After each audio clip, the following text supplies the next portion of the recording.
And our instructor says, just trust me. So we all got in, and she said, okay, now what we're going to do is we're going to go back over to that wall. You see the ladder leading out? And we're like, yeah. And she says, follow the ladder down to the bottom. Then you're going to feel a line. Follow that line, and then you'll see. Trust me. Oof. Those are big words in a cave dive. Yeah. Trust me. So we did, and then we saw. Cheryl Thacker has been the dive safety officer of the University of Florida since 2000. She has been involved in diving since 1984 as an instructor, and NOAA working diver, NAUI Course Director, diving First Aid Instructor Trainer, scientific, and cave diver. And she served on the American Academy of Underwater Sciences Board of Directors and was elected to the NAUI Board, and very recently the Women's Hall of Fame. Does that cover everything? Yeah, pretty big record of many things. But yeah, as I said, we can just make this fun, enjoy it. Alrighty. So, yeah, sure. We can just start with, like, why do you dive? Or kind of like, what is scuba diving? What does that mean? Why I dive? Yeah. Because it's so much fun. That's a great answer. Yeah. When I'm from Missouri originally, and when I moved to Florida to start college at Florida Institute of Technology, well, I'd had to learn to dive. Because I had remembered when I was a little girl going to Florida, and my dad taught us how to snorkel.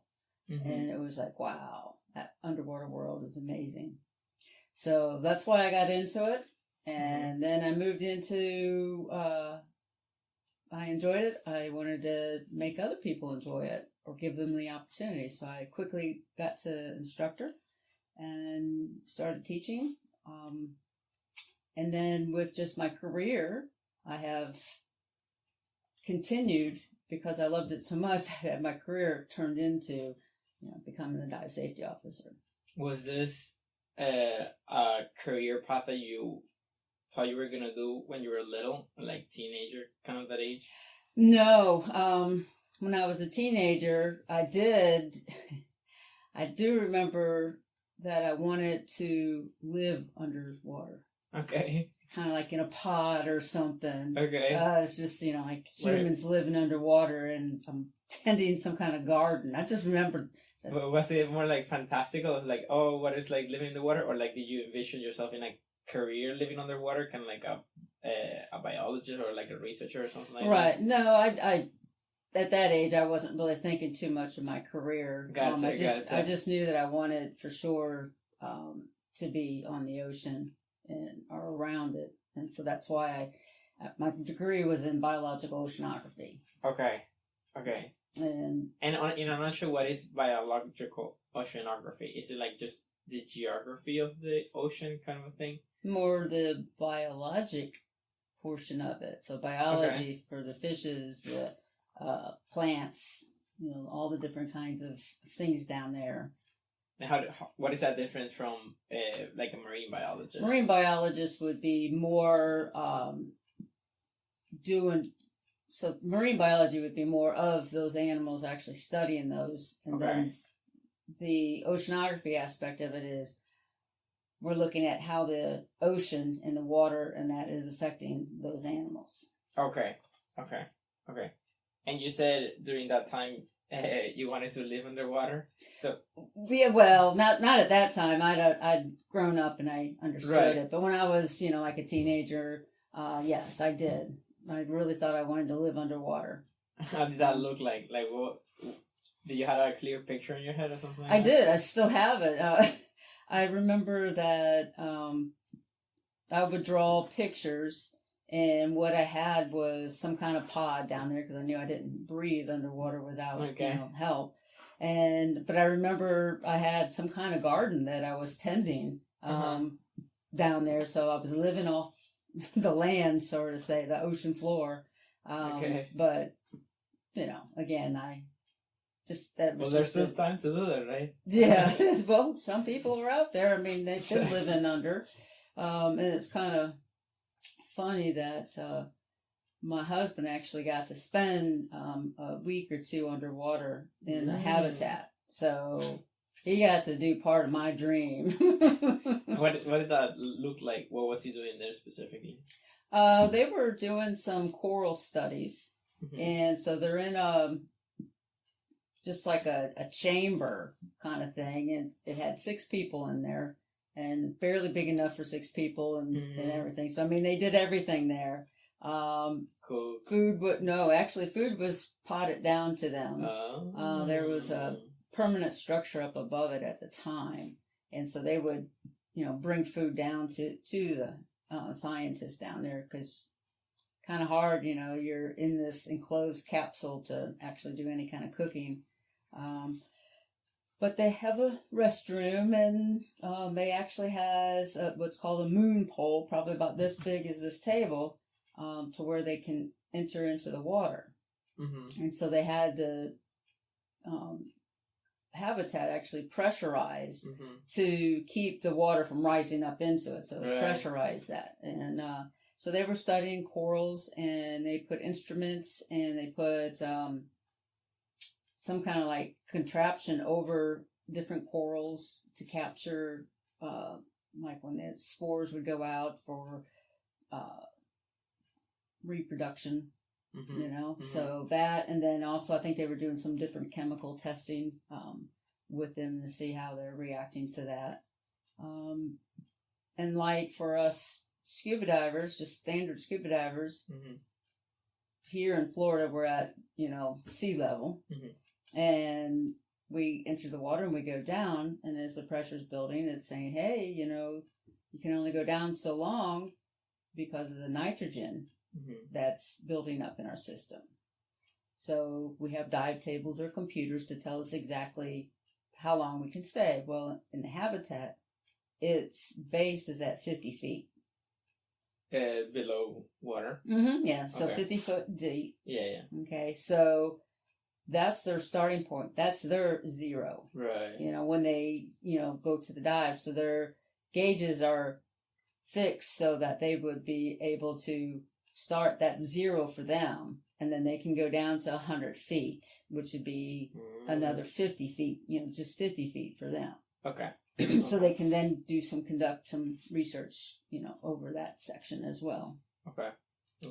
But the biggest problem with the habitat is that you can't just come up to the surface because you have gotten yourself completely saturated with your the nitrogen in the air that you're breathing. So getting in kind of deep here on that, but the way we absorb gases and off gas, so we on gas and off gas. So we're at 1 atmosphere, we're used to this pressure, we're completely saturated right now with the 1 atmosphere of gas. So we're breathing roughly 21% oxygen, and we'll just say 79% nitrogen. There's other gases in there, but so our body is equilibrated to everything. So we're saturated. And there would have to be some kind of change, either if we were in this room and we had a bunch of oxygen pumped in here, we would start absorbing and on-gassing some of that oxygen because there's more. A higher percent of oxygen. So when you start to dive, the pressure increases. And as the pressure is increasing, our absorption rate is increasing. So if we go down to 99 feet, that's known as 4 atmospheres, we're going to actually breathe the gas 4 times faster than we do on the surface. But we're also on-gassing all those gases pretty quickly. And the way it's for us to say we have to go up is we'll just use the dive tables. They were kind of figured out this is how long you can stay before you go into decompression. And the decompression is that you have to make stops on the way up to off gas. Right, and this is just like some research study that people have been doing for a while, that if you stay this long enough in this amount of depth underwater, then your body gets this bad nitrogen that could hurt you somehow, and that's the sickness that is very common in diving. Right, decompression sickness. Compression sickness. Right. So that's, everybody's heard of the bends. You know, you might get the bends. Well, that is decompression sickness. That's just where the bubbles came out of the solution and into their bloodstream. And they can get caught and make a blockage at a bend, like your elbow, your shoulder, your knee, that kind of stuff. That's why they call it the bends? Yeah. So that's... so like literally people have their hand kind of like stuck or like always contracted kind of. It's not that necessarily that they're contracted. It's just that that area, the bubbles aren't getting through, and so then they're blocking anything going through. Blood. Right, the blood and fresh oxygen, you know, that we need. So it's going to cause more problems down the road, and so we would need to decompress.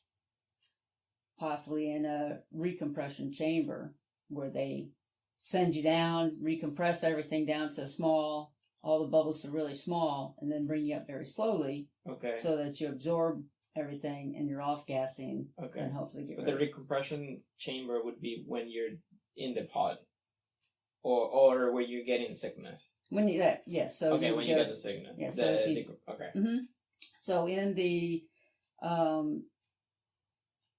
when they're saturate in the habitats, they are at 50 feet. But what they do is they close the moon pool. They have something that'll block it. And then they start depressurizing that moon or the whole habitat. And as they're depressurizing it, it's as if they're slowly coming to the surface. So they do that overnight while the people are sleeping. And so that in the morning, they can go back out the moon pool, go out, and then they can come to the surface without having to do any more stops. Right. So they decompressed overnight. Okay. All right. And that's for the sickness to get your body back to normal slowly. Yes. So for those that were doing saturation diving in habitats, they do that. In a chamber, they actually take you down to like 6 atmospheres and start bringing you up very slowly. Okay. Yeah, very interesting. But we'll go back to you. So, when did you start diving? Because you said that it was not your career from the beginning. Did your father introduce you to diving? I think you mentioned your father. Well, it was actually my stepfather. I said father. It was my stepfather. Okay. And we were on a family vacation to the Florida Keys. Okay. And so us kids learned how to snorkel while he was scuba diving. And so we got to see that, and he came across sharks, and it was like, oh, wow, that's really cool. And one time he showed me a red mark across his belly where he swam over a shark, and it was just like, whoa, and it just, the fin kind of... Oh, it's scratched. Yeah. Oh, wow. Yeah. Is that a shark? No, it's just that it was rough. Okay. It didn't cut or anything like that. It was just, left a red mark for a short while. Yeah. Okay. Interesting. So you were learning about what it's like to be a diver from your father, and he introduced you to divers, so probably he got you into some sort of certification at the beginning in the open water, and then you started diving more and more. Yeah, so my stepfather had passed away at a very young age. Okay. And so it was always there in my mind. And so many years later, I wanted to get certified. And so you when you started diving, he was already dead. Right. He was already. He had passed away many years before that. Okay, interesting. And was it just literally like that? You started diving, and you got more certifications and started doing more things. Eventually led to a career. Yes, it did. Yes, I did get all the normal certifications. So the open water, the advanced open water, rescue diver, getting some of the specialties such as underwater photographer, night diver, drift diver. They come up with everything, just anything you can imagine practically. You can get a certificate for that kind of diving. But I did get into the dive training of different folks and became a dive master, and then worked my way to instructor. That instructor was in 1986. And on that certification point, just something that came up in my mind, is it the certifications are not necessarily like some legal thing that allows you to dive, right? It's more like it's like a certification. It's like my question is, if you dive without a certification, it's not like you're committing a crime, right? It's a self-regulated industry. Right. So if you want to go on a boat, a commercial charter for diving, you have to show proof of certification and usually recent diving. If you don't have a certification, then they're not going to allow you to go. Right. And so it's kind of like a agreement between all of the people involved in this sport, you would call it. It's like, oh, we're only allowing you to do this thing if you have the certification from this organization. Right. I mean, it's before there were international and national organizations for diving. You know, people taught themselves, and some others who liked it started teaching other people. But finally, you know, it did come up with the different agencies with YMCA Scuba, which is no longer around.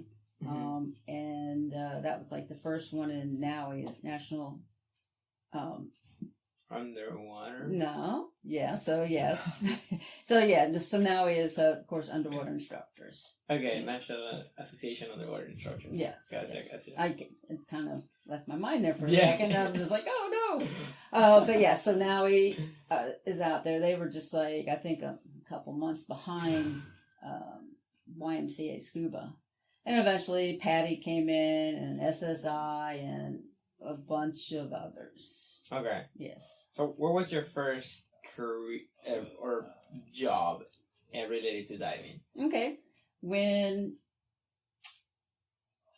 The first one would be when I became a dive master and instructor, teaching people. Okay. But beyond that, my first, professional career with it was I was in the NOAA Corps. Okay. And I was in there for 10 years, and I became a NOAA diver.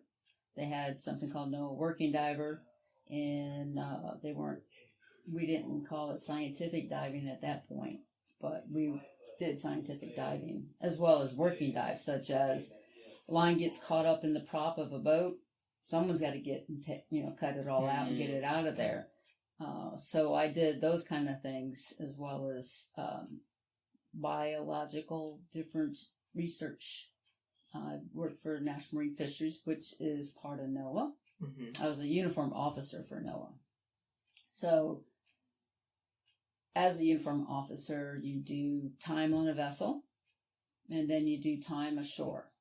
So after I did my first 2 years on the NOAA ship Mount Mitchell, then I went to the National Marine Fisheries out in California and did 2 years out there as a physical oceanography. I would send down different instruments to collect water samples, and we would test the air, and we'd send up balloons to get samples of the air. And I'd send all that information in, and it's just kind of cool to be in that part of it. But also with fisheries, is some hard part of my job was I had to go fishing sometimes. And we'd go all in a small boat, and we would be collecting fish for them to study. So that was a real hard part of my job. Okay, just labor intensive. Right, but other times we would go and do fish surveys underwater. So I had it from both aspects of it. What exactly does NOAA do?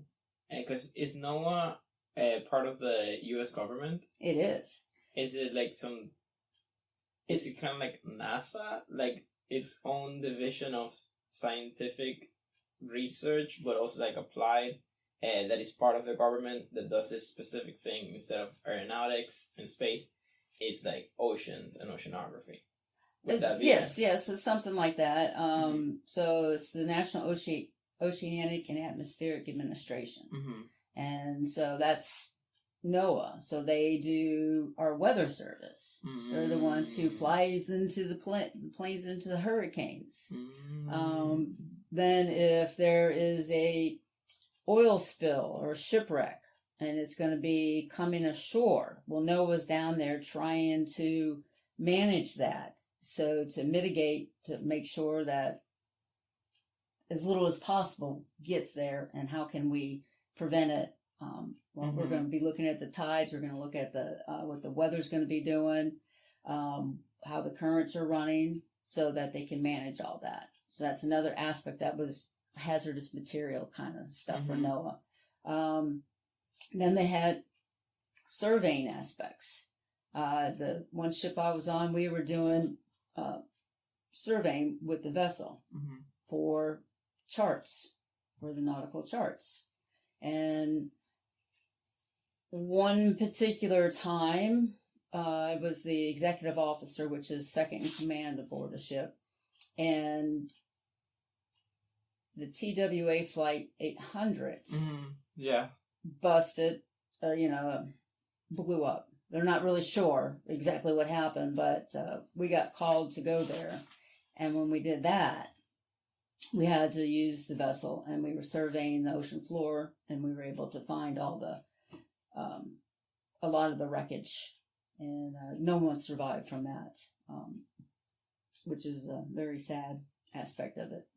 So how does that look like? Is it, so in real time, there's this craft, for some reason something goes wrong with the craft, it goes to the ocean, and then NOAA gets called. It's like, oh, we need to find it first, right? Because I imagine there's not really a known location. It's like you can kind of predict where it is, but there's some area where you think it might be, and you just like go try and find it and try to salvage people, I guess. What does it mean?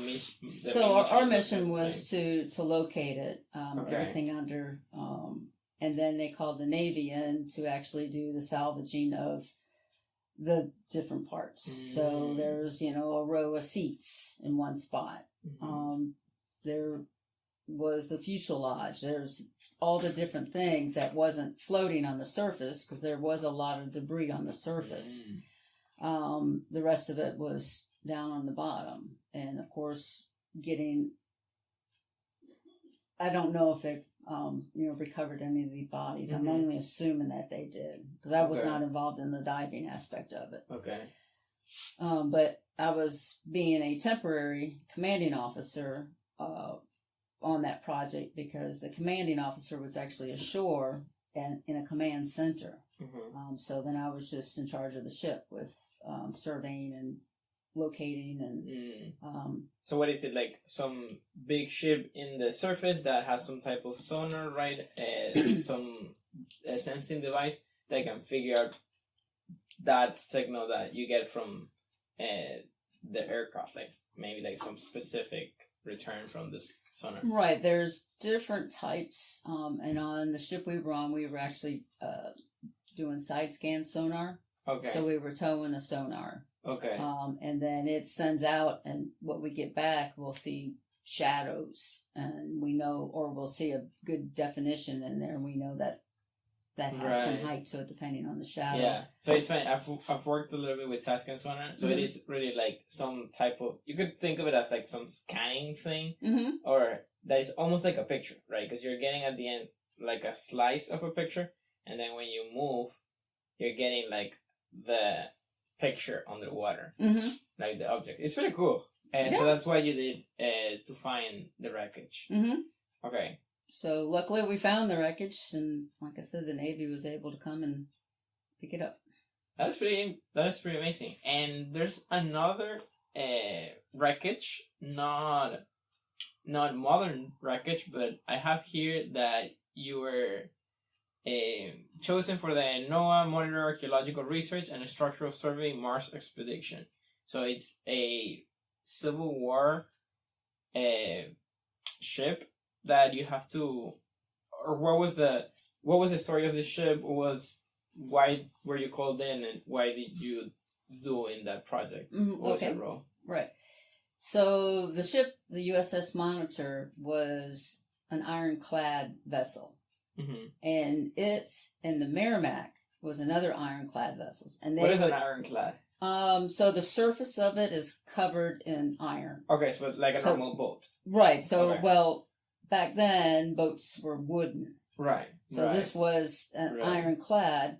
And so they would have better protection when they're fighting surface-to-surface type of stuff. You shoot a cannon, you're going to poke a hole in a wooden ship, and it might bounce off of that. And this is pretty interesting. This is like 1862 I have here. So this is like Civil War time. Yes. Probably what would be more similar of what people can think of is like pirate ships kind of a thing. Right? You have some wooden boat, with some iron structure, you were saying, and then you literally fire cannons between each other, like pirates, maybe. Is there some similarity between those? Yeah, so the battle between those two, yes, they couldn't sink each other, and it was just so. When the Monitor went down, it was actually being towed to. So it sank off in North Carolina, and it was being towed north to try and take it back to get some repairs done to it. Okay. And it got caught in a storm.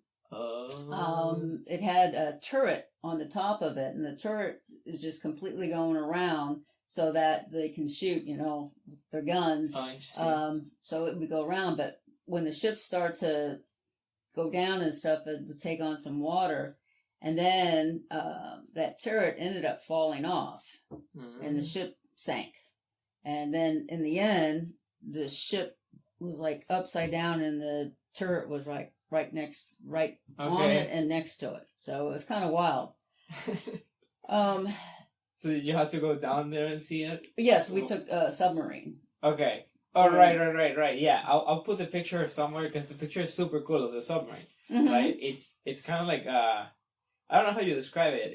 It's like a spaceship, right? It looks like it's like this circular thing that has robotic arms that people will call them, right? Like that you can control and you can grab stuff. Yeah, I think probably people have seen them in the movies, right? But yeah, it's just a big round, thick plexiglass on there. So when you're in there and you're looking out, we're moving along. The pilot will go, and he was so good. His name was Don Liberatore. He was a really good sub pilot. He can go right up, which I'm looking at. I'm like, he's going to hit it. But that plexiglass really affects your distance. Yes, things look a lot closer than they actually are.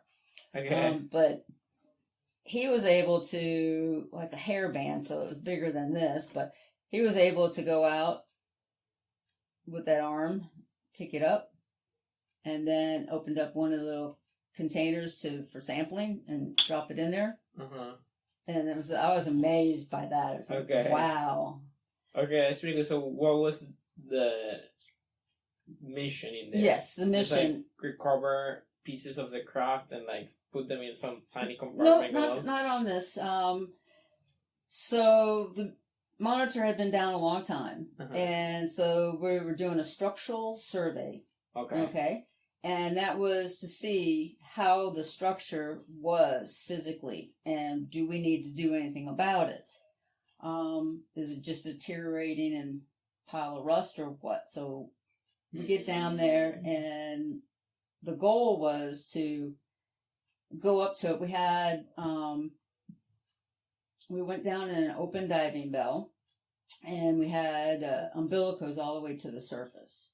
I can tell many, many stories on this one because it's fraught with problems. The weather off North Carolina around Hatteras is really bad. And so we would go down in this open bell, and then you'd step off the bell and then go the rest of the way. It was I've already forgotten how deep it was. I have it here. 235 deep. Yeah, 235 feet depth.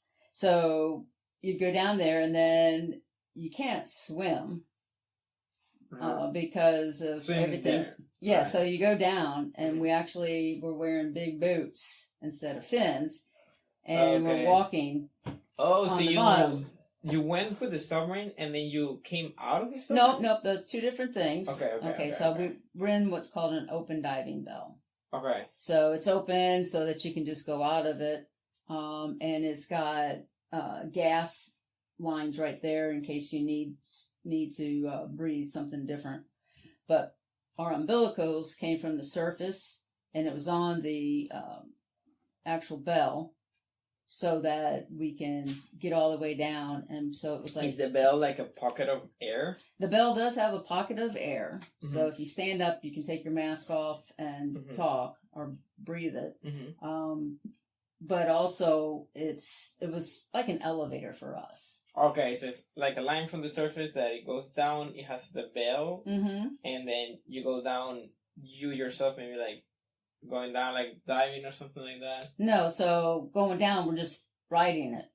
Okay. It was maybe 6 feet in height, maybe a little bit bigger than that, and kind of big around with posts, and then a hard mesh floor, and then the top of it was enclosed again so that it would trap air. Okay. And so we're just taking a ride, just like you do in an elevator. Okay. It goes down to wherever it is supposed to go. Okay. And then it stops, and then you get off. Uh-huh. Okay, then you would walk. Okay. The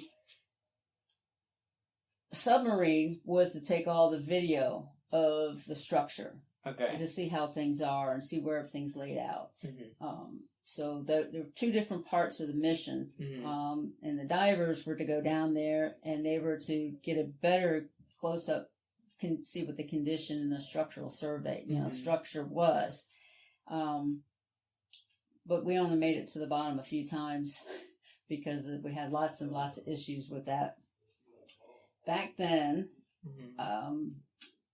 in 1993, diving trimix was not really done except like in the Navy and stuff. So what is trimix? Trimix is the as we go deeper, the nitrogen starts increasing. As we discussed. Okay. Right. And the partial pressure of oxygen is in there. It's increasing, but we can only have so much percentage of oxygen before it can become toxic. So if we're at 21, so it's 0.21 on the surface, and you go down that deep, you just times, it's just how much more is that. So I'd have to calculate it out for you, how many atmospheres you're at. Right, so, it's just a lot of pressure. Right, so like literally pushing everything in your... That part is... Our body is pretty much lots of fluid and stuff, so that doesn't affect you. It's the gases that you're breathing. Oxygen becomes toxic because the percentage of oxygen is increasing. Okay, so like the pressure literally pushes oxygen kind of be together. It's so in the breathing mix that you're breathing. Right. Okay. Right. So in order to eliminate some of the nitrogen and oxygen, they put helium in it, which is just an inert gas that our body doesn't use either. Right. Did you talk funny when you were down there? Yes, you do. Okay. So we had communications with the divers below, and so yes, they sound like this, So it was quite charming and humorous up on the surface to listen to them. I imagine. Mm-hmm. And so what were you doing exactly when you were down there? Like when you're walking, did you have some sort of device that you could scan the structure, or just like physically see, there's some deterioration here and there? Yes, we were, honestly, I don't know what the ultimate goal was on that part because, we were having, like I said, lots of issues. And one of the times going down, the umbilical from the surface to the diver had the current pulled it so much that the diver couldn't even get to the wreckage. It was like it's just, they're like, well, we need more. And we're like, you got it all right now. Okay. So then it got attached to the bell so that now it's just going from the bell out there, and which helped tremendously. So it was lots of issues working it out, and the long run, it was a successful mission because we did determine a lot. We got lots of video footage of it. Mm-hmm. And they determined that they're going to need to bring some stuff up because the shaft and the propeller, because remember I said the ship was upside down? Okay. When it came down, it landed upside down. Mm-hmm. And landed on part of that turret. Mm-hmm. So the turret's sticking up, and so the ship's kind of tilted to a angle, and now you got the ship's shaft, which runs down to the propeller, and you got the engine, and that's a lot of weight.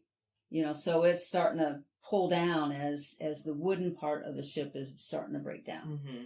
And so they decided, okay, we need to go back, and we're going to have to end up raising those items so that they can preserve them. Mm-hmm. Because eventually there's not going to be anything left of the shipwreck, and it is a National Marine Sanctuary. Oh, so it's not, because what I was thinking more is the worry of it breaking down and kind of like polluting somewhere in there. So not necessarily that's the main concern. The main concern is to preserve it the way it is, because it's like some part of important history. Yes. Oh. Yeah, so okay. In Newport News, Virginia, there is a wonderful museum that it's housed in. Oh, part of the shipwreck? Yeah, part of the shipwreck. They have, the turret got pulled out, and it's been in solution trying to slowly dissolve all the incrustations and everything off of that and preserve the metal. Mm-hmm. And then the same thing with the propeller and maybe the shaft. So the chemicals that it's in, it sits for years, and then they kind of drain it and they test it and see how it is, because they don't want to. It can't be out to the air because it's going to disintegrate very quickly. Mm-hmm. So until it's completely preserved, so that it won't start, breaking down again. Right, because it's pretty funny because I was recently in Washington D.C. and I was looking at like all the monuments and everything. It's pretty incredible. I went to the National Archives to see the Declaration of Independence, the Constitution, and everything. Mm-hmm. And those things are barely there. Mm, right, like, you can barely read them, and I imagine that they have some kind of safeguards, like you were saying, like don't expose it to air because if not, it'll disintegrate. So I imagine it's something exactly like that because it's probably the same time. I think, yeah, it's probably the same time, but even worse because this thing was underwater, right? So I imagine like underwater, all the minerals like make it maybe degrade more or something like that. Well, so it's in salt water and iron, rust. So it does break it all down. Of course, it was very thick, because it had to not allow a cannonball to go through it. Right. So it was very thick, and so there have all these parts. And one thing, when they brought the turret up, I think they discovered some human remains in there. Oh wow! Because some people did go down with the ship. Right. Right. I don't remember for sure on that, but it's pretty incredible. Like 1860s, just bones. I imagine like probably there's nothing else. Well, exactly. That's all it's going to be. Yeah, it's been down there for many, many years. Right. And so it's just cool that this stuff got pulled up. Right. And sent. So there's probably YouTube videos on it. Okay. There was stuff out there about it because I've seen some video of it. And what's cool is, so our mission, was fraught with problems. I'm saying that again and again. Yeah. But because there's one thing I do need to tell you, but I'm going to just say it also showed them that tethered diving is not the best way to do it. Okay, so they said, okay, we need to figure it out. And they moved to doing a trimix, technical diving. And from that point on, they had free swimming divers working on the wreck. This is why you brought the trimix. So what is a trimix exactly again? Yes, so it's just a diver going down? No, trimix is helium, oxygen, and nitrogen. The composition, gotcha. Yes. Oh, because the tether was to provide the air? Actually our tether was just for communications. Okay. And the gas was on our back. The cylinders were 120 cubic foot steel cylinders doubled up, which were really, really, really heavy. Okay. When I was doing the training, all I could do was to stand them up and drag them. And then someone helps me get in. I'm sitting down. Right. And so I get into it, and all I have to do is stand up and fall into the water. That's all I could do, because those things are heavy. But that was cool, just to get to practice with all that kind of stuff and walking on the bottom and getting to understand it all. But the one story I want to tell you is one night the weather really kicked up. Okay, so let me just kind of give you a sample of what's going on. Our boat, our ship, was the Edwin Link. So it's floating out there, and it has 4 lines going to these huge buoys that the Navy deployed for us. And now we're in a 4-point moor. Okay? What, a 4-point moor? So we got lines, 2 going from the bow, 2 from the stern. Okay. So 2 meters? What is it, 2? 2. Oh, just 2 lines. Okay. Yeah. So 2 on the port side, 2 on the right, the starboard side. So it's just we're hung there by 4 lines, and the storm's starting to go, and they're shortened up this one line, and it was like you could just hear it going. We're just all taking bets when that thing was going to bust. Now these mooring lines are about 6 inches in diameter. So big, heavy, thick mooring lines. And they're being pulled tighter and tighter and tighter. And just the motion going up and down was pretty soon, it was going to be so tight that anything could easily bust it. And it did bust. And so now the ship is no longer a 4-point moor, but a 3-point moor, and we're being blown off. So we're being blown down. People are down there trying to gather up as much of the line, and then they just cut it because we're tethered to the actual buoy. So we just had to cut it. And then on the stern, they got the one. So now, as we're going along, we fell off, and now we're only hung by 1. Okay? So we're hung by 1, and we start hitting the buoy. The buoy started hitting us, I should say. And it's just like, oh my gosh, something's gonna happen. Okay. Now the line from that buoy came in through what's called a hawse pipe down at the kind of like at the deck level where water can run out, and then it goes through and it went around a capstan, which is a winch of some sort that you will pull that line. Okay. So it's wrapped around the capstan, cast iron capstan, and then to the bits on the ship that is holding, that's where you tie off to. Okay.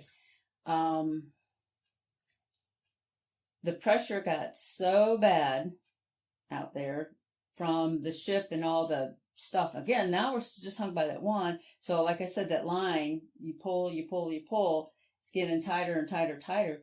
Well, went in around that capstan. Okay, so it had a lot of turns around the capstan. Well, now it's being pulled by this line, and it just started squeezing it. Right. And then, kapowie, that capstan blew up. I mean, it just like imploded.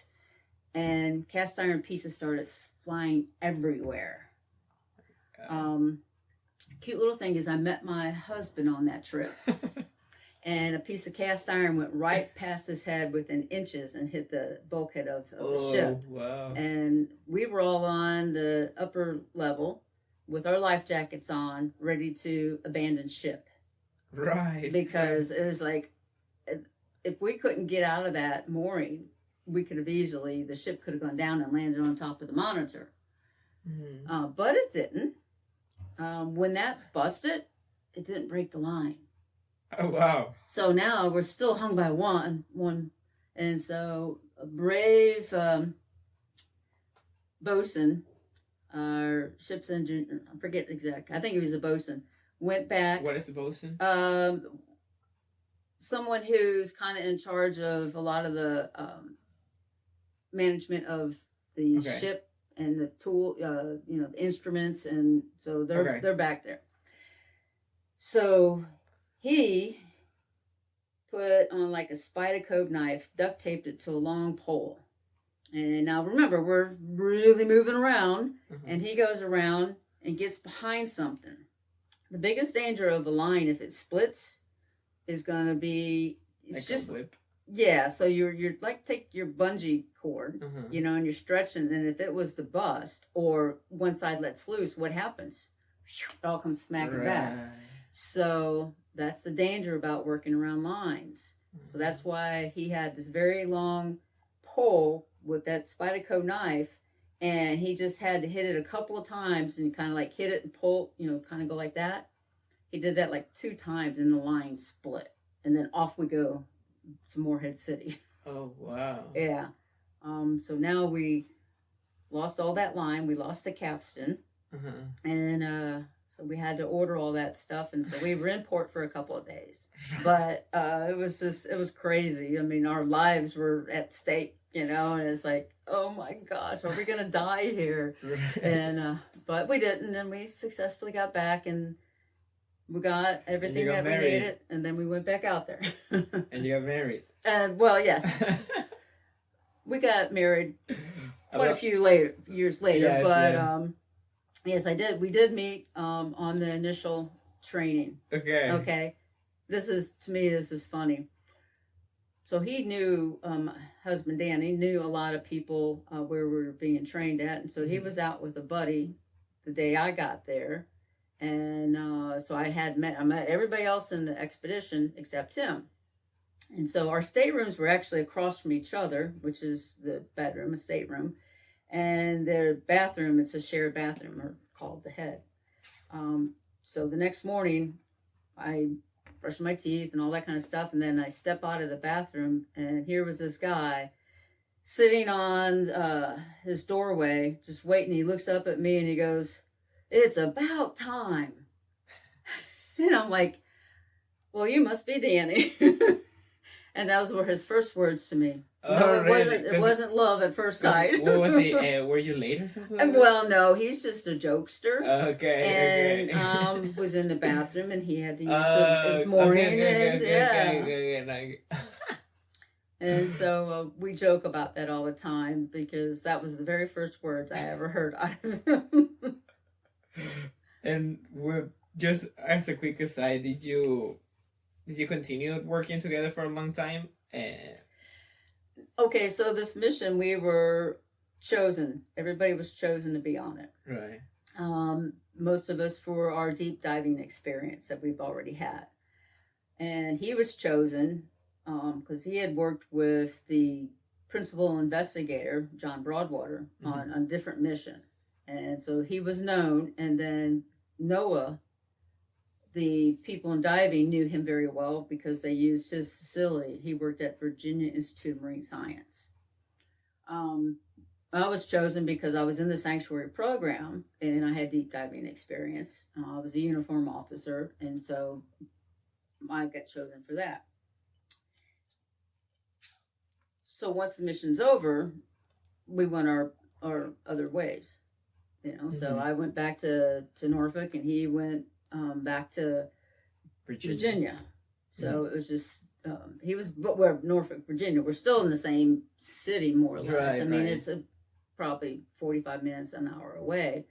But my duty was aboard a ship, and so, or no, I was actually, at that time, I was the sanctuary assistant manager for Grays Reef National Marine Sanctuary. I didn't tell you all that part.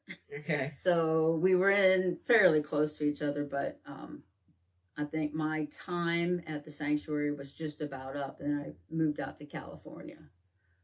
So to another job out there. When did you came back together?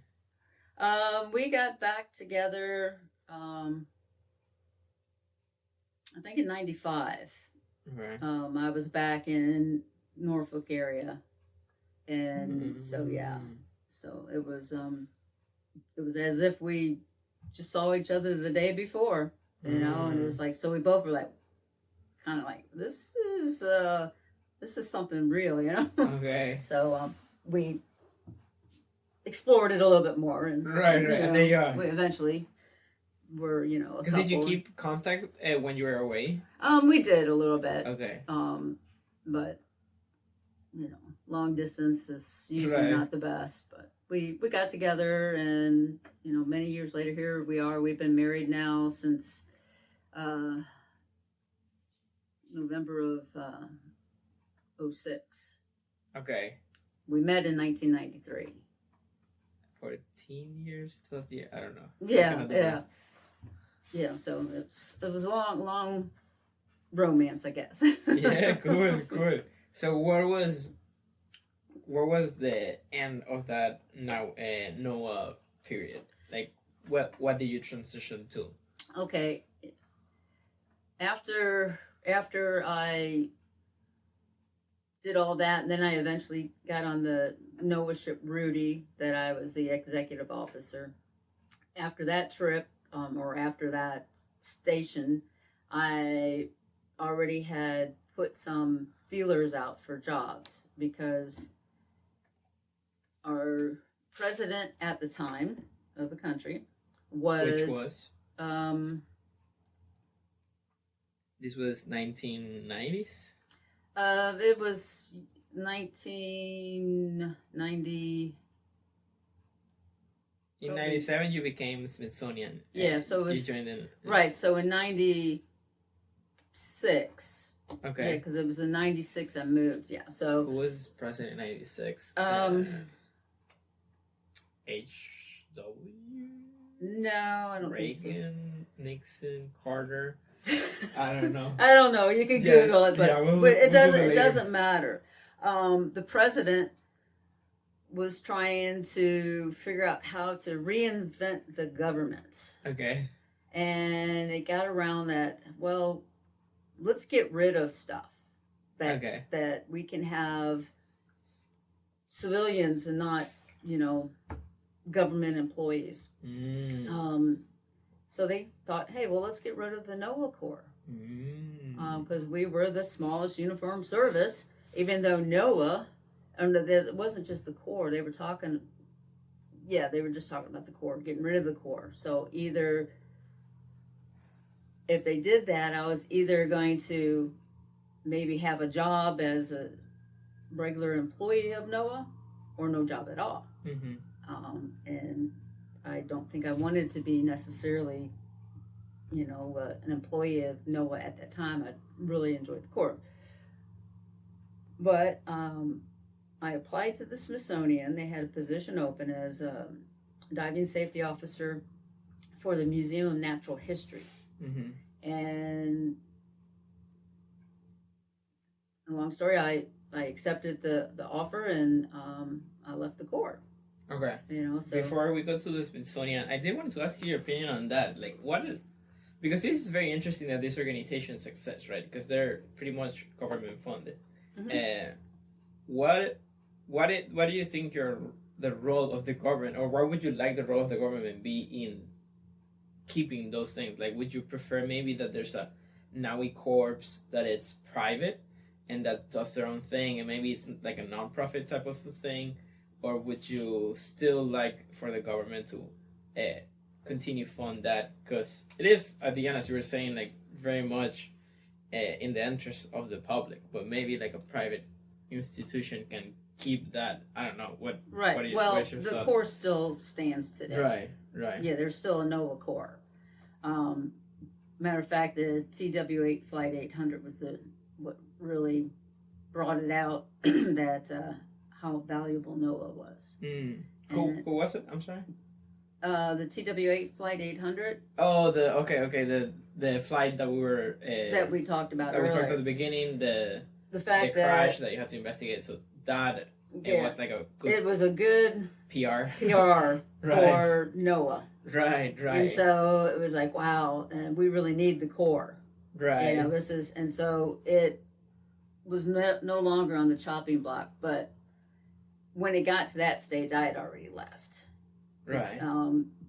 I was gone, and I didn't know. I had been warned that it was the end for the Corps was coming. Right.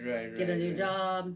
Oh, so it never really got slashed. It did completely. not. No, okay. It survived.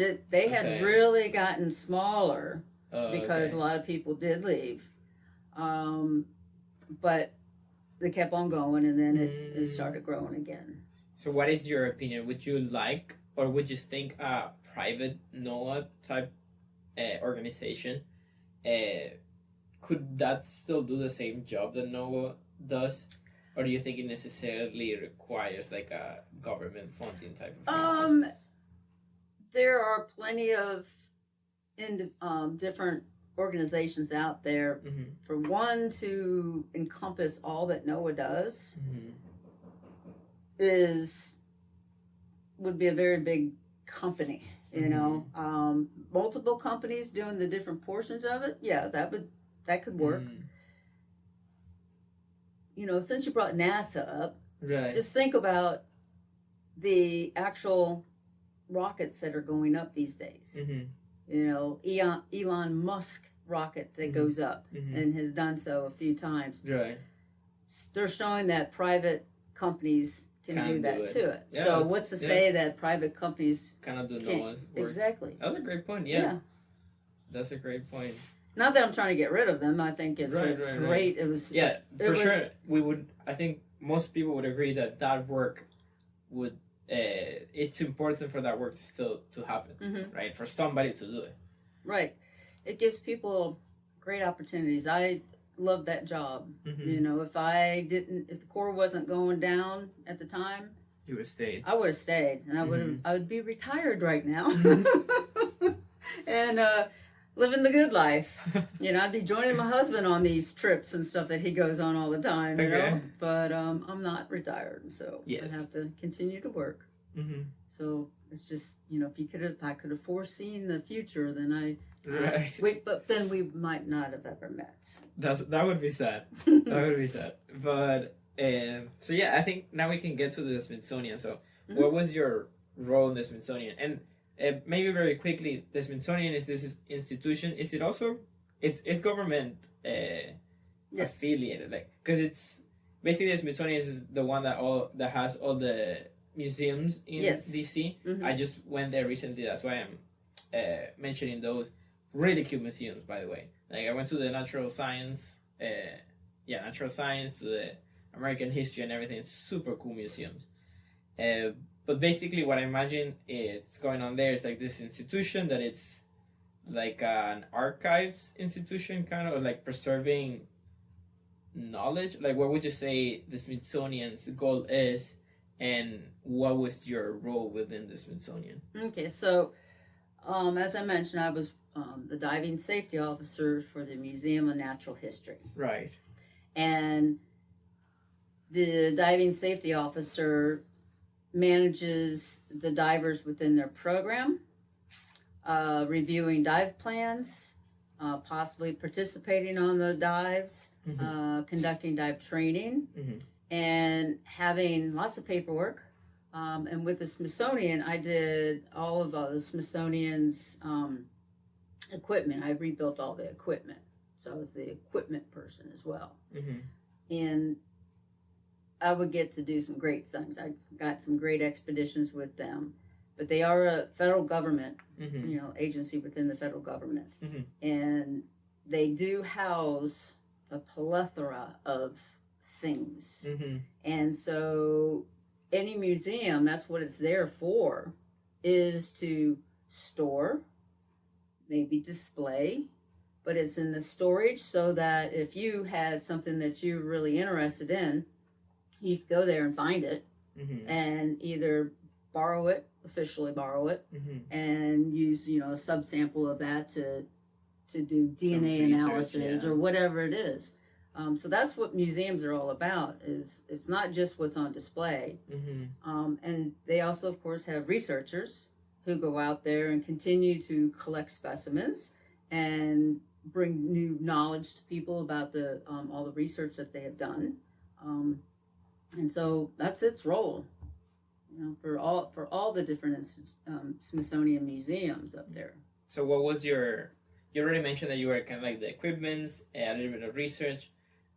So what did that job had a theme of like the Smithsonian's trying to find some piece of history underwater kind of a thing, or just to sample, or like what kind of stuff? Right. So within the Smithsonian, there was one person above me who was the diving safety officer for all the Smithsonian.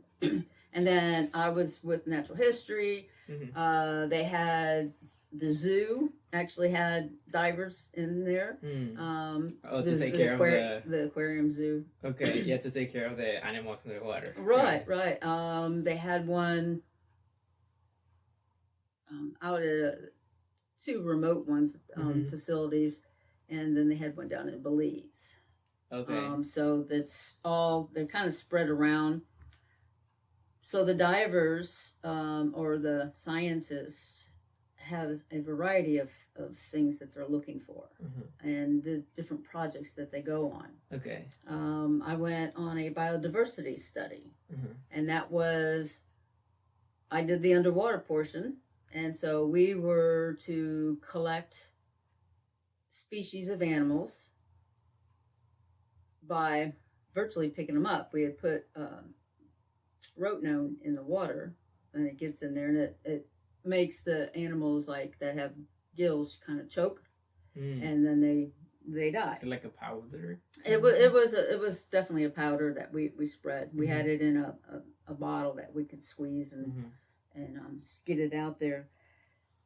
So we would collect all the specimens and we'd bring them back, and then we would ID them. So we'd bring them back aboard the ship. Right. And I would ID them. I wouldn't ID them. I would help. Yeah. I'd help with that. And, just the sorting and counting. And then I also ran the compressor to fill the cylinders and stuff like that. So that biodiversity study, we had somebody also on land. And he was looking for lizards and snakes. And he would pay all the little locals like a nickel for every one they brought to him. So to the kids, they were like, oh, wow. And so they'd go out and they'd collect all these and bring them to him. So he didn't have to go collecting himself. Okay. You couldn't do that underwater. Yep. So he was a herpetologist, and that's what he was doing. And the rest in our group were biologists. Okay. And what other kinds of studies? Was it ever like try to find some piece of history underwater kind of a thing? With NOAA? With Smithsonian? I don't think so. They were most of the divers that I interacted with were doing a collection of animals mainly. So they, we'd go out, or not even just the collection, but they'll look at the behavioral study of animals. So how a particular fish fins, does he go like this, or does his fins do this? Just different ways of studying the animals, and you'd kind of go down there and you'd look and stuff. But what I loved about that job was I got to go to Belize quite often, which was great. And I learned so much with every scientist that I dove with, because this person studied blennies. This person studied gobies. This person studied, different finfish. And, I'm just like looking, and they're telling me about these animals. And, so now every day that I'm out in the ocean, and especially on a coral reef, I'm looking and you appreciate them. I understand them a lot better. Right. And being here in this position, if I go out on a research mission, anything new that I can bring back to the students is what I do. Right. I look, maybe someone's got a new technique of how to do some collecting. Oh, well, hey, that's pretty good. That's something I can mimic for the class, or just general knowledge of different animals and stuff like that. But that is pretty cool, and I think we can kind of touch on that I wanted to touch it, that it really, that you've basically been kind of like a scientist, like your whole life, right? Like you're always this curious to participate in all this stuff that kind of like increases the knowledge of our understanding of the underwater world. And not only that, but also it's just like an interesting thing for you, like like just like a curiosity fulfilling type of thing. Like, would you say that's accurate, or how would you? Yes, I love going to different sites and helping with the research. Just because I'd much rather do that than be in an office all day. But I definitely like the science aspect of it all. Because I learn, and it just makes it all that much better. I assist, so since we're talking science and that, I'm the diving safety officer for UF, and we're all part of the American Academy of Underwater Sciences, AAUS. So we have this organization that we're members of, and within that, we have to train our divers to a certain level, so that when they get out of that class and they got a research project, the last thing I want them to worry about is how to stay in a good position, how to navigate from one site to another site. All they have to worry about is collecting or observing or whatever they're going to do. And so it's a major safety aspect of it, that we train everybody to the same general standards. And of course, each instructor has their own little nuances that they put into the classes. But I know that if someone's coming from another AAUS organization,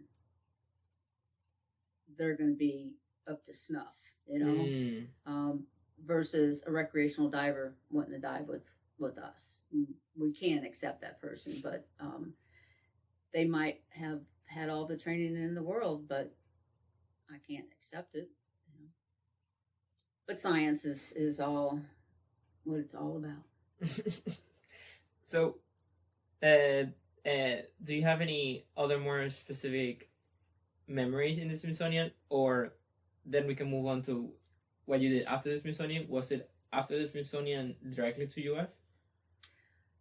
Yes. Okay. Yes. So within the Smithsonian, I became a scientific diver. Okay. And my initial instructor certification was with that one 4-letter word that I can't say. Okay. No, PADI, Patty. It was Patty. I'm kidding. So it was with Patty. And then the Smithsonian was NAUI.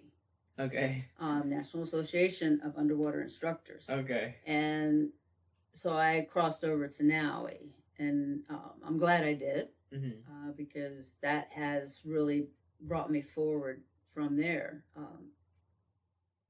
I like their training standards better. And so I think the people are better divers in the long run, because of the differences in our training. All the basic stuff is still the same, but it's the other stuff that works.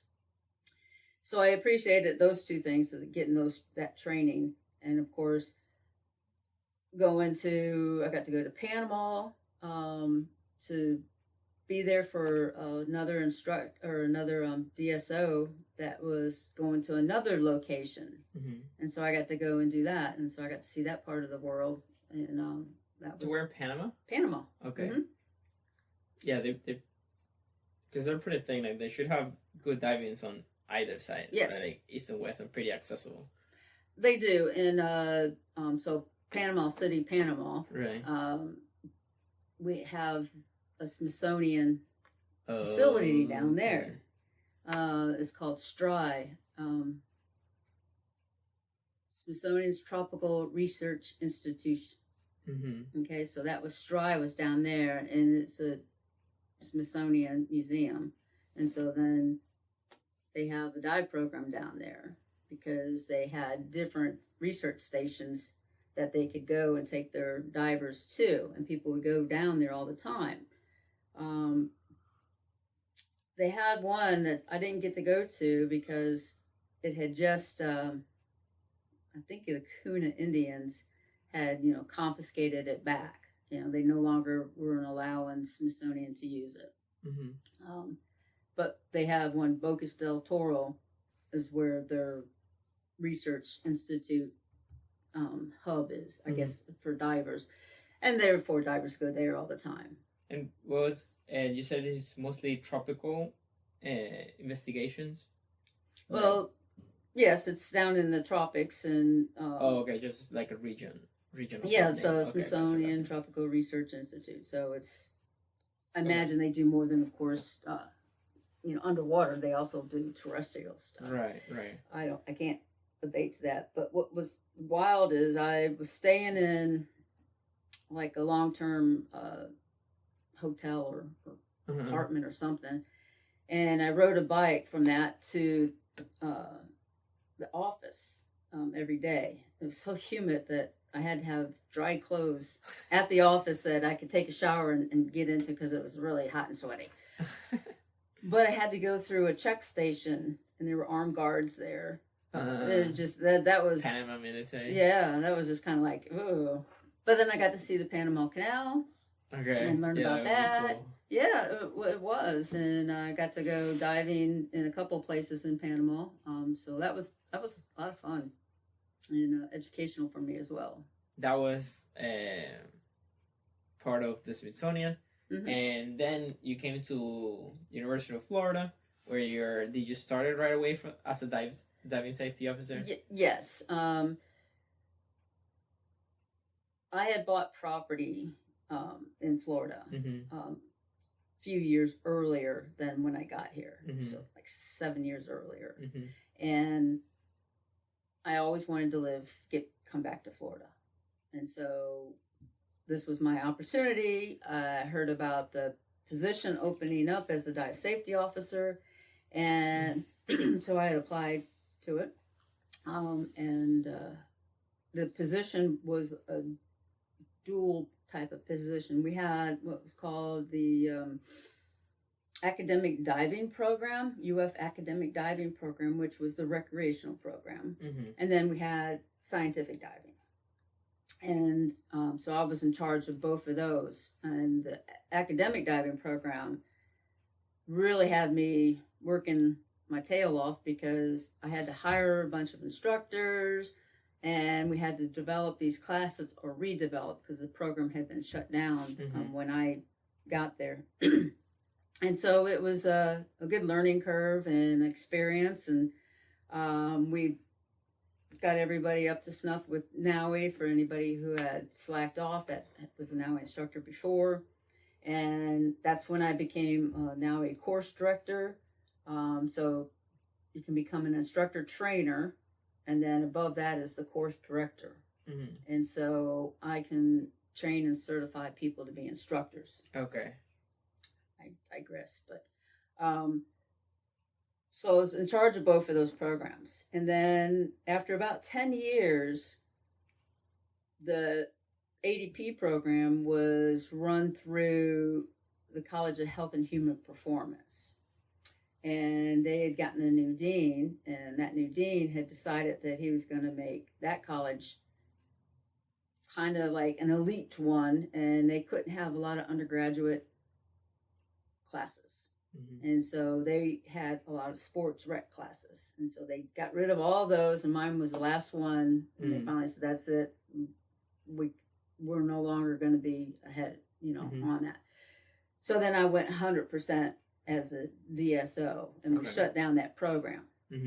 And then a couple years later, Fisheries and Aquatic Sciences decided that we need that program back. And so they developed a much smaller version of it, and it's still running today. Makes great divers. And what we discussed it a little bit, but what is your role as a diving safety officer? Like, we've already talked about it, just like preparing divers for whatever scientific task they have to do underwater. You have to make sure that they can do it safely and they know what they're doing. Kind of thing. So how involved are you with the research? Do you do dives with the researchers if they have to? Do you do you have to help them collect samples if you do the dives, or what does that look like? Right. So depending upon the researcher, I'll go out and help them collect. Some of them don't necessarily need me, but I'm always willing to go out on a dive with any of them. And others it was a brand new project just this past November. We had a 3-week trip to Peru, southern Peru. And there's really not much diving being done there. It's not like you see divers walking around and you don't see dive shops. So we had to really look at everything. And so from a safety aspect, I needed it to be there so that I could analyze gas, make sure that it's safe for us to use, make sure that the dive entries and exits are safe, or maybe turned out all the sites were safe in the sense of entering and exiting.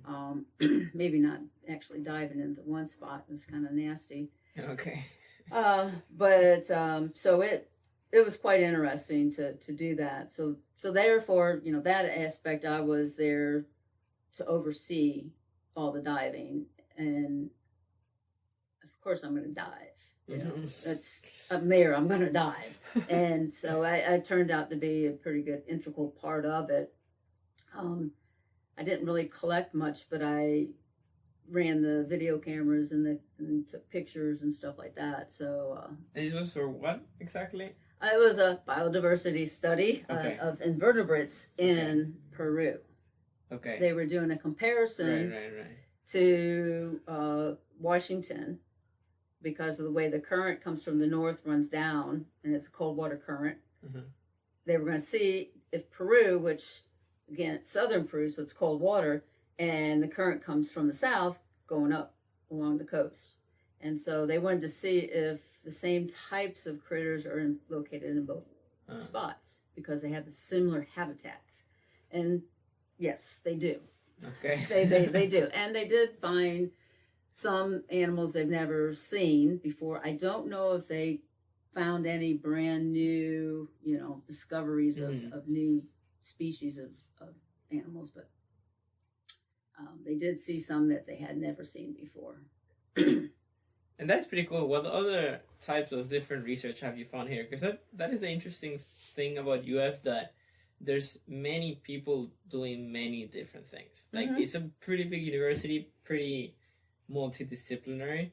So it's not like UF is a X school, like an engineering school, right? It is pretty diverse. For example, the reason that I know you is that I am doing my PhD in mechanical engineering, robotics, but we plan to have submarines, autonomous submarines, like robots, dive in like caves maybe, or I don't know, or like anywhere, but like dive autonomously, and we would like to have some divers assisting the submarines, right? And so that's kind of like to give a different perspective of like the different things that could happen with diving. So like, what other interesting projects that are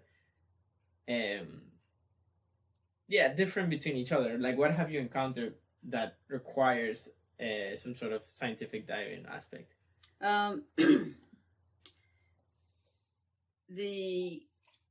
Another engineering project, they actually had needed to put some instruments on bridge pilings. So because they were going to ram a ship into the bridge, and they wanted to see what kind of motion and stuff. It was a weird one. So that one was very weird. Like the structure of the structure, yeah. They just thing. yeah. Right. Knock it, like based on how they disperse the collision, then you can kind of figure out what it was, the structure of this thing, kind of a thing. Yeah, it was an old bridge piling, concrete that they were going to eventually tear down, and so they could ram into it and not worry about anything.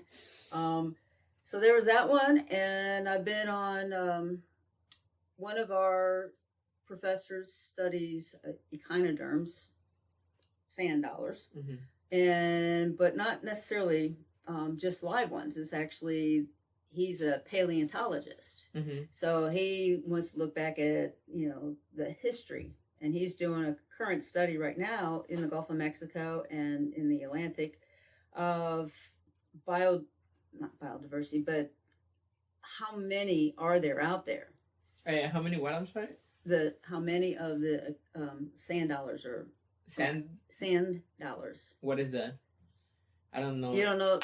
Do you know sea urchin? Okay. So like some type of like worm, like sea worm kind of a thing. No, the sea urchin is the corals.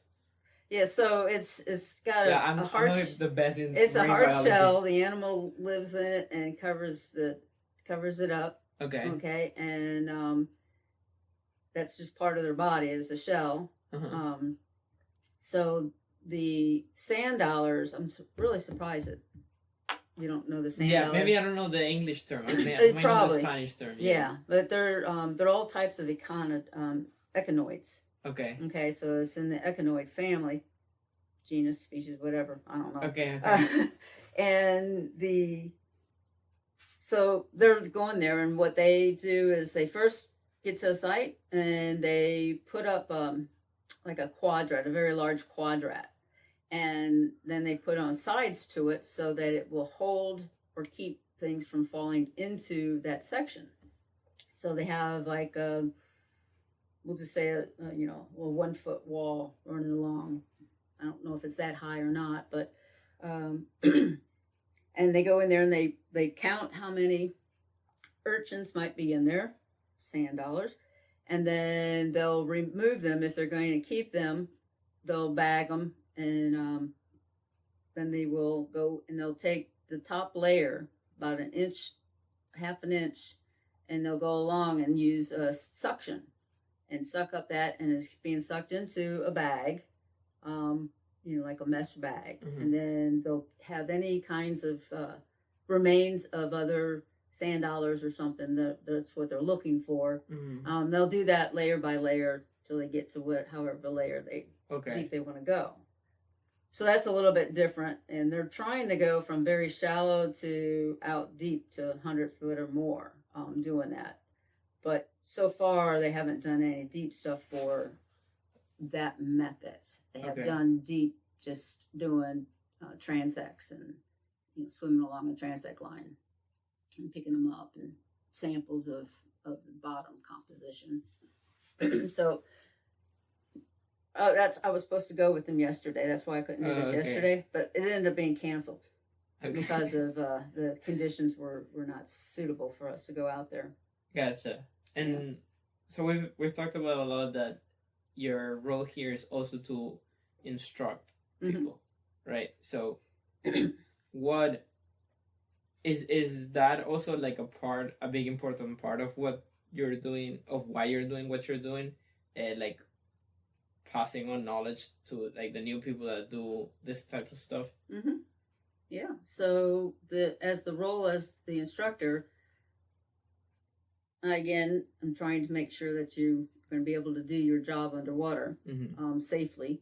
And so I key in on certain things, and I try and give each individual knowledge that may be helpful to them. And of course, skill level, trying to get everybody up to a certain skill level so that I can feel comfortable letting them go out there on their own with another buddy. Yeah, because it really is, like you could call it like a somewhat dangerous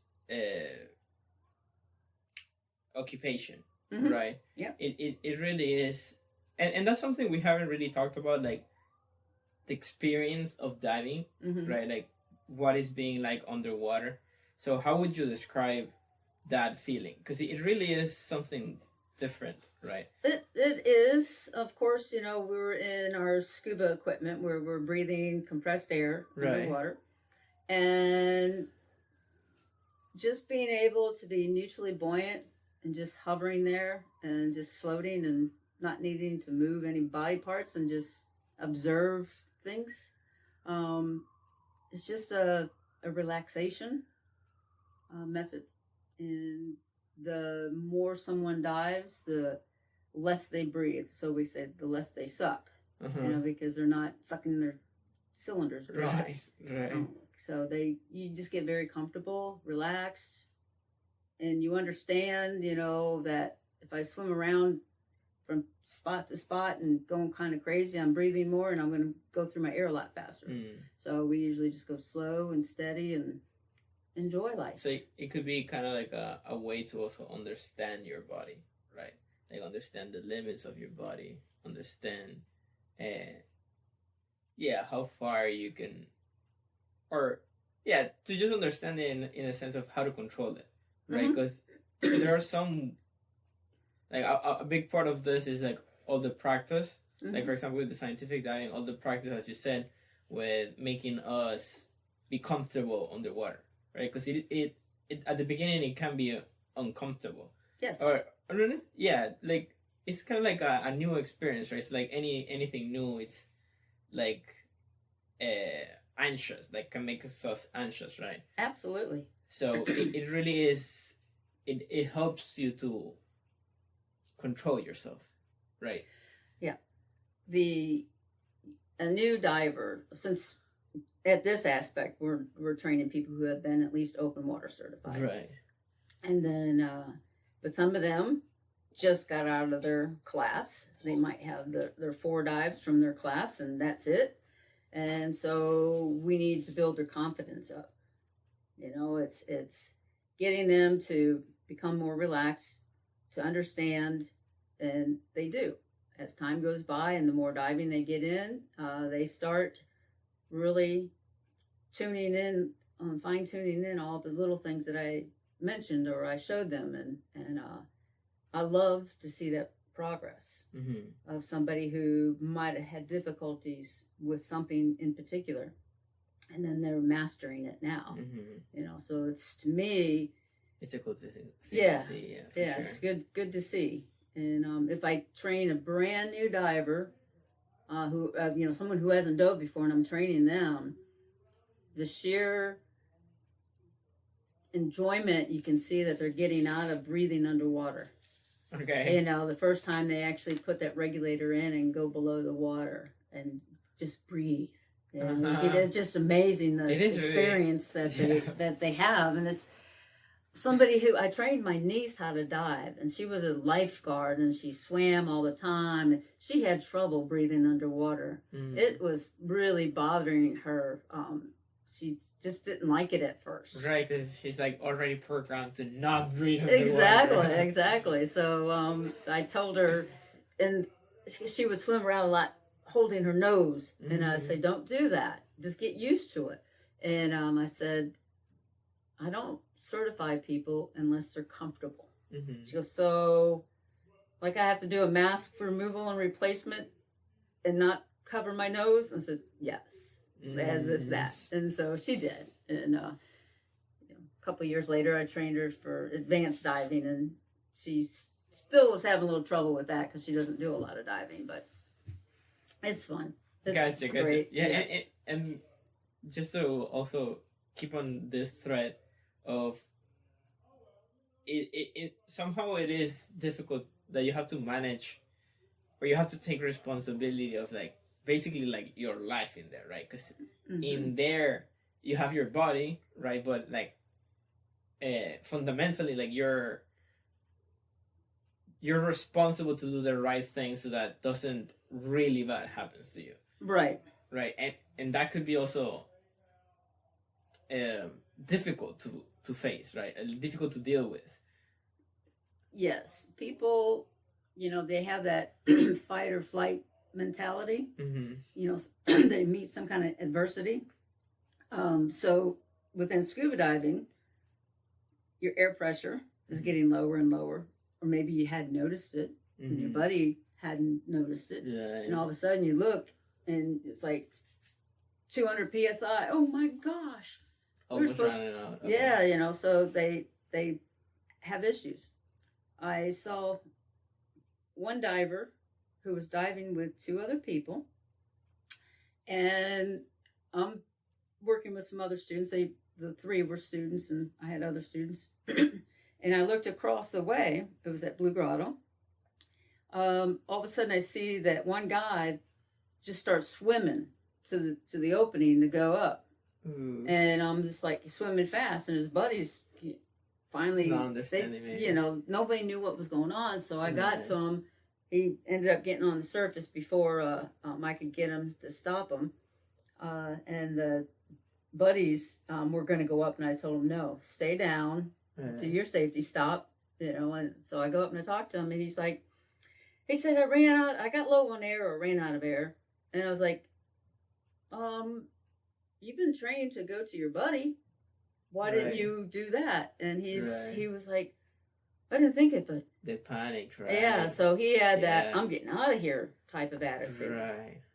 And things like that can eventually kill him. Mm-hmm. So you've got to think before you act.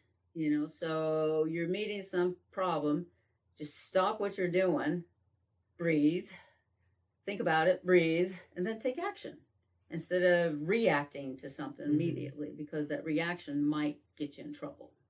Right, and even more in those kinds of dangerous moments, of like life-threatening moments, that I imagine is really hard to just, okay, this thing is happening, how do I deal with that? I have these options, maybe this is the best option. I guess that kind of thinking can be really hard to get. It's maybe like something you have to practice.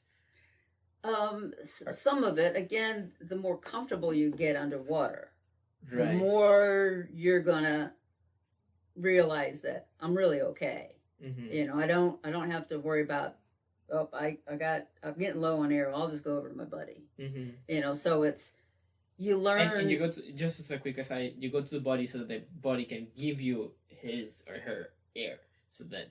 Correct. So you're sharing air from one cylinder, but 2 separate mouthpieces. So it's like you're able to breathe comfortably. And when you're down to that kind of situation, it's time to call a dive. And now you can go up if you need to do a safety stop, which is usually around 10 to 15 feet, 3 to 5 minutes, and then go up to the surface. So if people will come and do that rather than just panic and get the heck out of Dodge, it'd be better. Lots of people have different problems. I had a gentleman, student, who actually got seasick underwater. It was a student, open water student, and we had lots of surge, and the wave action was pretty bad, that it was just like, felt like you're still on the boat. Right. And so getting moved around. He did all the skills fine, and then I started swimming with the group, and I had a dive master with me, and my dive master got my attention and pointed to that guy. And there he was. I just saw him have his regulator out of his mouth, and I thought, oh my God, he's going to bolt to the surface. And I got up to him, and then I was like, are you okay? And he's like, yeah, I'm okay. And I looked at him, I'm like, I was saying, did you throw up? And he goes, yeah. And I was like, okay. So at the end of the dive, I talked to him, and I said, so how was that? And he goes, well, I did exactly what you told us. You're going to expel it through keeping the mouthpiece in, So you keep it in, and you're able to blow out. Okay. And then like once you're done, to the mouthpiece, kind of. Yeah. So it goes out the exhaust tee. Right. Okay, so it'll go through. Don't worry.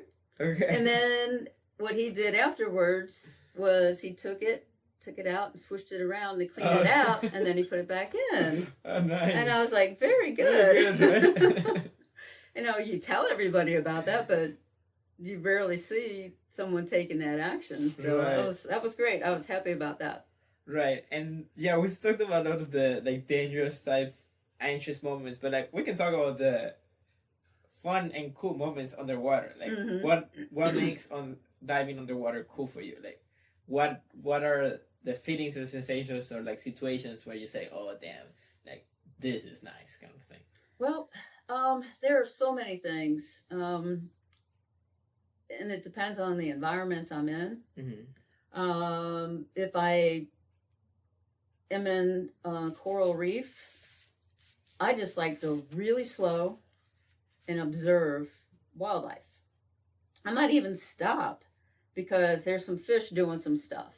Mm-hmm. There's a male and a female, and the male is protecting the eggs. Mm-hmm. Or the two people are trying to mate, and they're doing this mating dance. Mm-hmm. And, it's just amazing what all you see if you just stop and really look.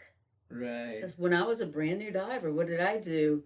Oh, look at way over there. Oh, hey, and you go fast and you look around, and you want to see it all at once. Mm-hmm. And you see a whole lot less than if you would stop and really observe.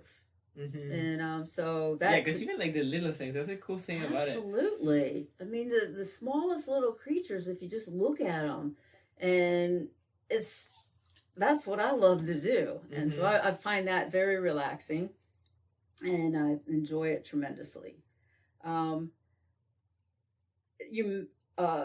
don't remember if you mentioned or not, but I'm a cave diver as well. Right.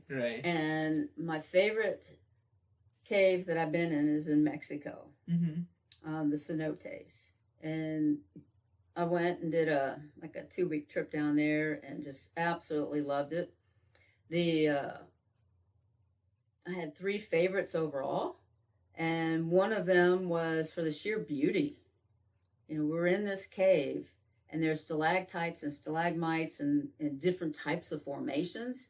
And you can use your imagination. Oh, that looks like a front porch, and that looks like jaws as they're coming close together. But there was one formation that blew me away. It's called Heaven's Gate. Mm-hmm. And Heaven's Gate, you're in the middle of water column. I'll say we were probably, 20 or 30 foot depth. And you take your very powerful light, and I would shine it up. And I couldn't see obviously if I was at 30 feet, it went up at least 30 feet. Mm-hmm. And then I would shine it down, and I couldn't see how deep it was because these columns were together, and there was a row of them, and you would swim through that, and it felt like that was Heaven's Gate. I just went through the gates of heaven. Mm-hmm. It was amazing. Second one, I love it for the sheer fun of it, because it was a dive site that there was no way you could stir it up, and it had twists and turns. You're going, all of a sudden you make a 90-degree turn to the right, and then you have to go up, several feet, and then across and back down and around, and when you go up, for those that don't know, diving, you have to go slow, because you don't want bubbles to come out of solution and form in your body. So you go up slow. So I used 2 fingers on each hand and acting like I was Spider-Man climbing up a wall, and swim over and then down and stuff. Oh, that was a fun dive. Okay. And then the third one was for the most surreal feeling I've ever had underwater. Mm-hmm. We get to this place called Vaca Hall. Translates to something like cow watering hole. And it was out in the middle of this guy's pasture. And there was this hole. It was probably 10, 15 foot in diameter. And it was mucky. It looked nasty. It was brown and clogged with peat. Mm-hmm. And we're just like, we're diving in here? Mm-hmm. And our instructor says, just trust me. So we all got in. And she said, okay, now what we're going to do is we're going to go back over to that wall. You see the ladder leading out? And we're like, yeah. And she says, follow the ladder down to the bottom. Mm-hmm. Then you're going to feel a line. Follow that line, and then you'll see. Mm. Trust me. Oof. Those are big words in a cave dive. Yeah. Trust me. So we did, and then we saw. We went through a hole in the wall of this subway-sized tunnels. The walls were extremely white, just pure white. Mm-hmm. And there was a halo climb where the salt and fresh water were mixing. If you got above that halo climb, you would kind of see it swirling a little bit. And if someone's fin tip or something moved, it would make a ripple. And it would go off and bounce off the walls. Mm-hmm.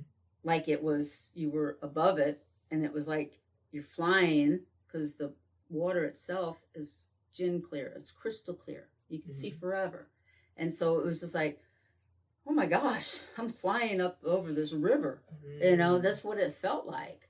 And so just your light beam would go and hit and bounce off of it. Some penetrate through, of course. Mm-hmm. But then from below, the same types of things. You shine your light and it goes and it bends back down. So it's almost like there's a ceiling of some sort, but there wasn't. Mm. Not at that point. That was just that halo climb in there. And so it just was amazing. It really is difficult to describe, because I'm trying to picture and I kind of quite picture, like, it's something I imagine like you have to live it, right? Mm-hmm. Absolutely. Yeah, I'll get you the name after, but that's pretty cool. So what was it? Did you feel like differences between the two waters, like when you were? Not really. Uh-huh. You know, the salt water, fresh water. Of course, salt water's heavier than fresh water. So fresh water, if there's no mixing thing, is gonna sit on the on top, and you don't notice the difference on that. You know, so that was no big deal. So it wasn't more like visual experience. Okay. Completely visual experience. Okay. Yeah. I cannot really even picture it, but I'll go there. I'll let you know when I go there. Okay. So yeah, I think we've done a lot. I always ask this question at the end. So Cheryl, what are you grateful for in your life? Grateful for many things. One, that my stepdad showed me the underwater world. Right. Okay. Right. He introduced it to me, and I will not forget that ever. And I'm grateful that I have a job that I have, because it allows me to continue to experience stuff underwater. And I'm grateful that all of my collective experience allowed me to be nominated and then inducted into the Women Divers Hall of Fame. That was like the highest honor. Right? Yeah. So it's kind of like a recognition of all the stuff that you've done. Yes. It's like, yeah, like somebody telling you, like, it was really like amazing. It was, and it's just a group of elite women who have excelled in their careers of some way or another, and I got to join them, and it's just like, wow.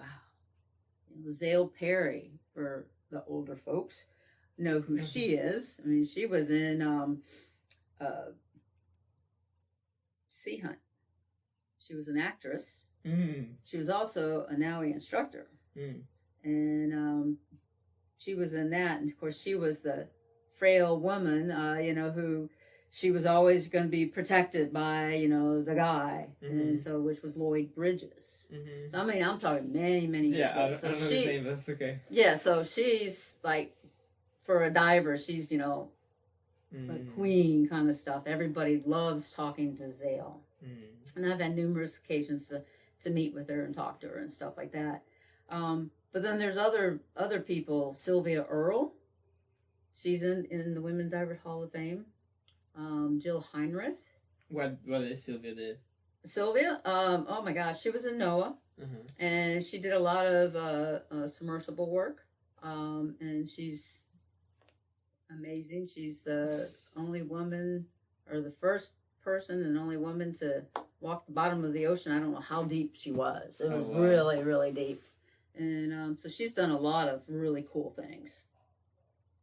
And Jill Heinrich is a cinematographer, and she's done many different movies and documentaries with Wes Skiles. She did some. So people that are around here, cave diving, they all know who that is. So I could go on, but those are some of the things that I'm really, really, grateful for. All right. Cheryl, thank you so much. Well, you're welcome. Why I dive? Yeah. Because it's so much fun.